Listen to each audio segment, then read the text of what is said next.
Bé, Autovivo forma part del grup d'automoció, que el grup porta més de 50 anys existint, però Autovivo vam obrir ara fa un any i la intenció és donar un producte alternatiu de cotxe en teoria més ecològic que el que hi ha al mercat, habitualment de segona mà i seminou. Bé, ja fa anys que estem col·laborant amb la Santboiana com a grup d'automoció. L'any passat vam obrir, com he dit abans, Autovivo en plena pandèmia. La veritat que una situació molt difícil, fa replantejar-t'ho tot perquè tot s'atura.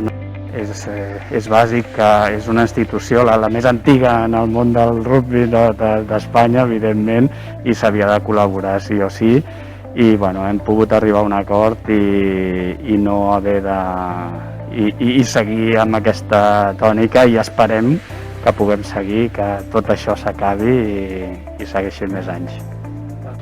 Doncs en primer lloc és un orgull poder col·laborar i tenir col·laboradors arrelats a Sant Boi, arrelats aquí al territori on la Santboiana juga, i que en aquests temps de pandèmia tan difícils facin l'esforç de continuar ajudant a la Santboiana a tirar endavant.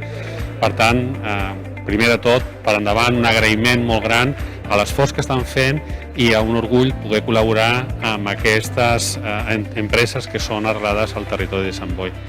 I en aquest any especial que encetem aquesta recta cap al centenari, que l'any proper, la propera temporada, ens portarà a la temporada del centenari, és molt important poder comptar amb aquesta col·laboració, amb aquests ajuts de totes les empreses que estan visquent a Sant Boi, que viuen al territori i que són les que juntament hem d'anar de la mà per poder tirar endavant el nostre projecte i, en la mesura que puguem i tot el que puguem fer per ells, també ajudar-los a que els seus projectes tirin endavant. I així com la Santboiana ha estat 100 anys, aquestes empreses també puguin estar 100 anys més col·laborant conjuntament i tirant endavant projectes conjunts.